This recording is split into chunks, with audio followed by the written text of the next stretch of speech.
Yeah, it's time. Already. I got the heater going. You remember the heater? It's time. I'll be here for that. Oh my goodness. All right. Yeah, got to get the kid up. Got to get logged on. Got to do some work. Got to make a tip sheet right away. And there it is. That's exciting news for Wednesday, November 3rd. Really, just don't shoot a lot of video after taking a big vacation like that. So at least this won't be a daily kind of thing for a little bit. Yeah, nothing fun happening other than the car stuff you already saw. So, all right, later.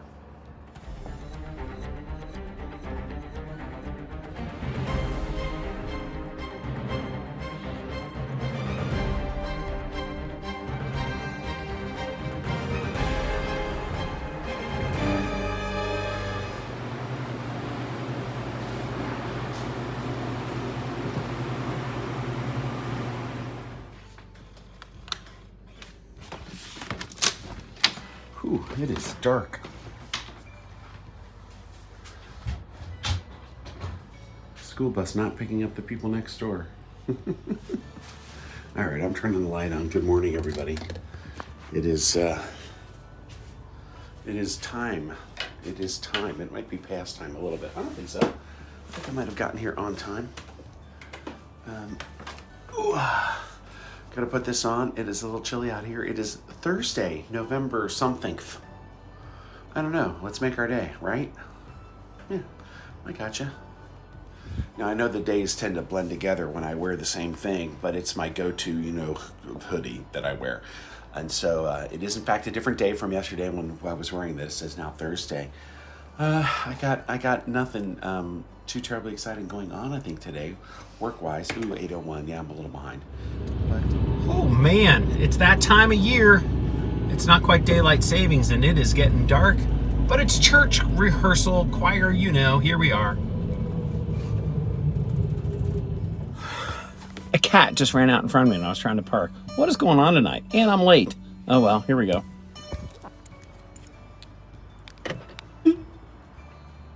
See, it works to lock it. We'll see later if it'll work to unlock it. It worked. It's not blinking and the light's on. Huh, it took 3 tries, but it worked. I am not putting the top down. It's cold. Well, I remember making a video about getting up to 100 subscribers.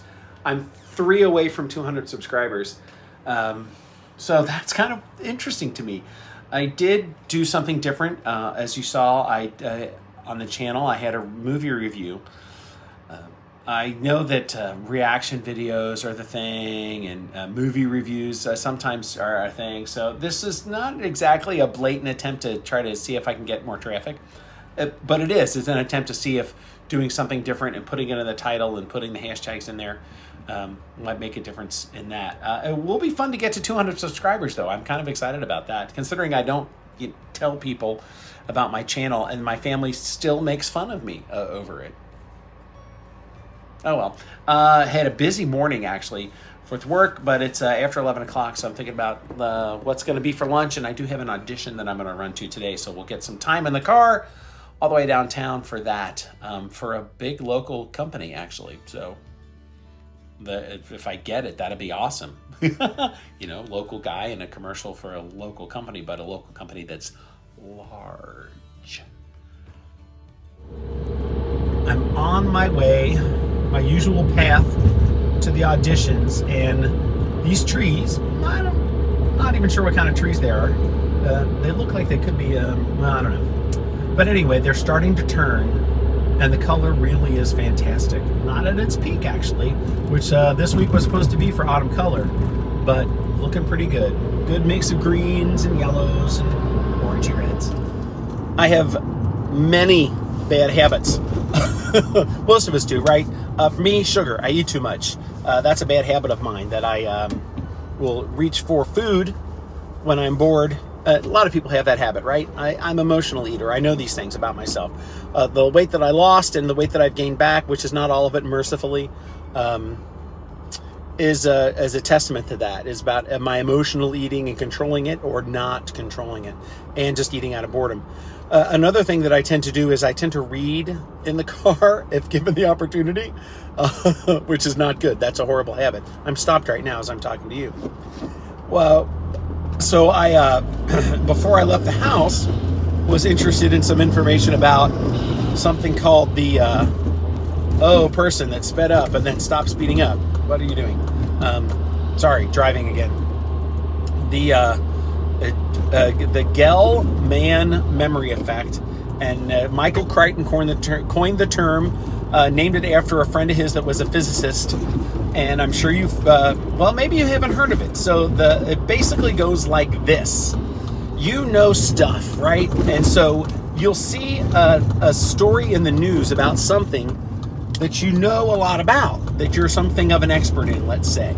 I would also say something that maybe you have firsthand knowledge of, and it shows up in the news, in the media report.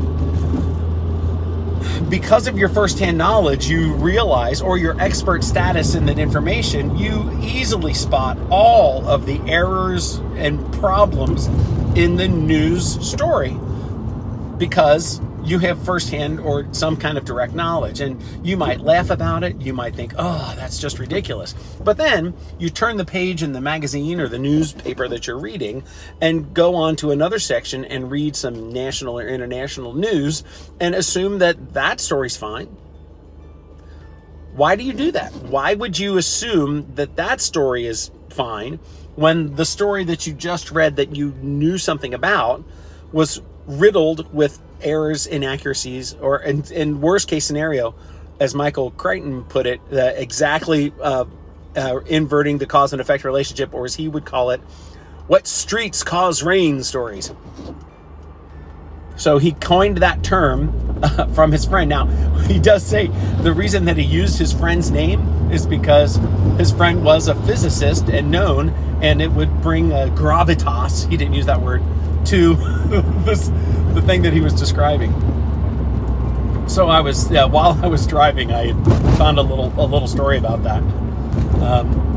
And it was interesting. The thing that I was reading was about assumptions. Most specifically because it was from a social science perspective, that, you read research and you disagree, you find flaws with the assumptions that the writers of the study used, but then you read through it and you go, oh, well, those conclusions make sense to me, though. Why would you do that? If you know that the assumptions that they made in designing their research were faulty, that doesn't make any sense. And so he boiled it down to having really just two questions. Did the study's authors acknowledge that their assumptions were in fact just that, assumptions, and what did they do about it? Which is a pretty interesting stuff. So I don't know that I can find a link to the thing. I'm not even sure where that article went. It's probably in my phone somewhere when I swiped over to the camera. So a little bit of talk from Dave about this. So I have in fact had some firsthand experience and known people that have had firsthand experience with news stories. A guy that worked for my father-in-law when I worked for him, they had a lemon situation with a car. And it was his wife's car, but he actually, the guy that worked for us, ended up being quoted and on a news broadcast about this situation. And, at work, he said, well, here's what they got wrong in this short little video story that he took part in. In a short little thing like that, they got things wrong. I've recently, a mom of a friend sent an old news article from when my church youth group took a trip to East Germany in the 80s, end of the 80s. It was actually the summer before the wall came down. And they got my now wife, they got her name wrong. They brutally misspelled her name. They got some details wrong about me. At the time, I was 23, I think, 24. And they just said I was a member of the youth group when I was, in fact, an adult counselor with the youth group. I was not a member of the youth group. And somebody else that was quoted in there. They just got her name wrong. So 3 kind of factual errors in the story. My church had some other. We own a couple of houses because we're thinking about like expanding the parking lot a little bit, and doing stuff in the neighborhood. And actually, I think it might have been the same guy that wrote that article. He would consistently get information incorrect in his stories about our church. Just regularly screwed it up. Oh, I think this is where I need to turn. Dun, dun, dun. And it's just amusing. It's amusing when you're a part of that.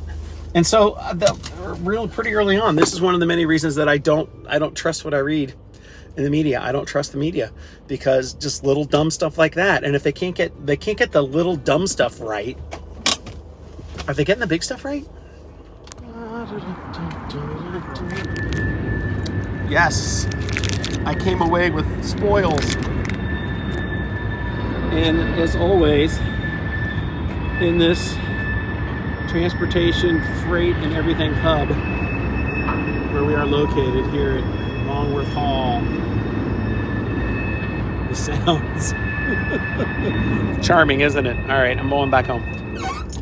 There's entirely too much of me, so I don't need this getting in and out of the car with this, additional poundage.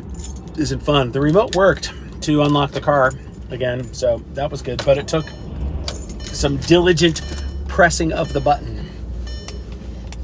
All right, off we go back home. That was a good one. I had a nice, as usual, most of the time spent in conversation, very little time spent in the audition. I also parked next to a vehicle where I could not see pulling out at all. Luckily, we emerged unscathed.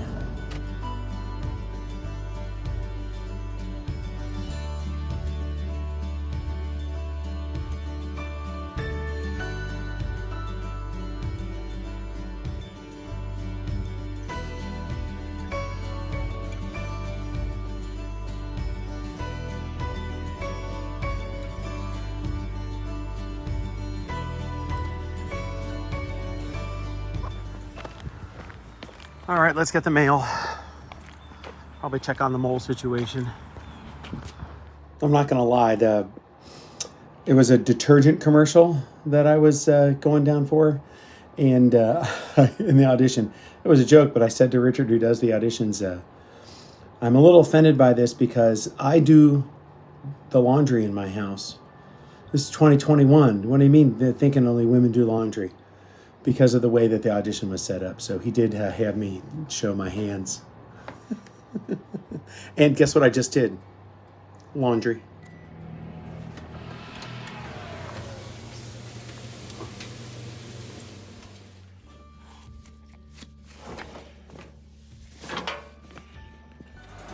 Well, this is our bit of fun. This is not attached. This bolt is missing. And we just had the tires replaced, for the curb. So, discount tires should have known that. That should have been fixed inside the room.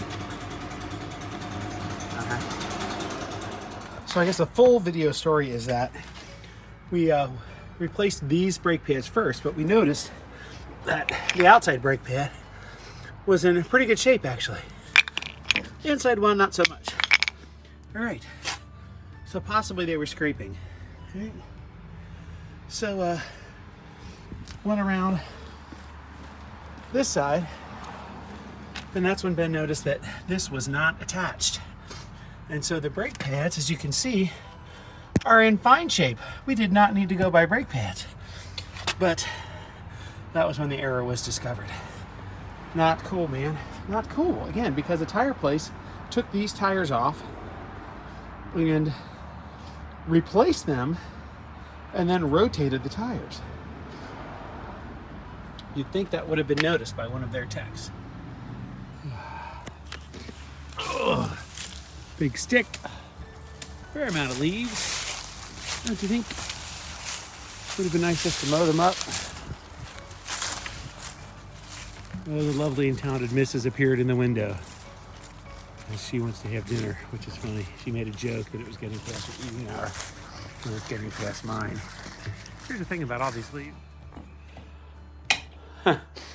Okay, so there was an edit in there because my wife was making motions through the window. It's too late to mow the back, but all those leaves are down, and as you can see in the trees, still fully green.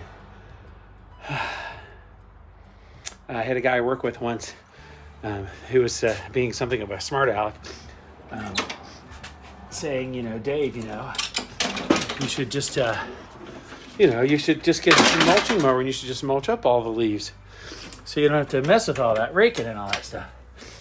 And I said to him, Bob, to do that, I would have to mow twice a week, maybe 3 times a week, because that's how the leaves fall around here. So it's just not even possible. Oh, well. All right, I gotta go have dinner and stuff. As you can see, Ben's car is gone. He got the brakes fixed. Just had to use another random bolt that they found at the auto parts store. Now I really need to just kind of troll around and see if he left any parts lying around that we can drive over. And I think he did right here. Oh, I'm good. Man, I'm good.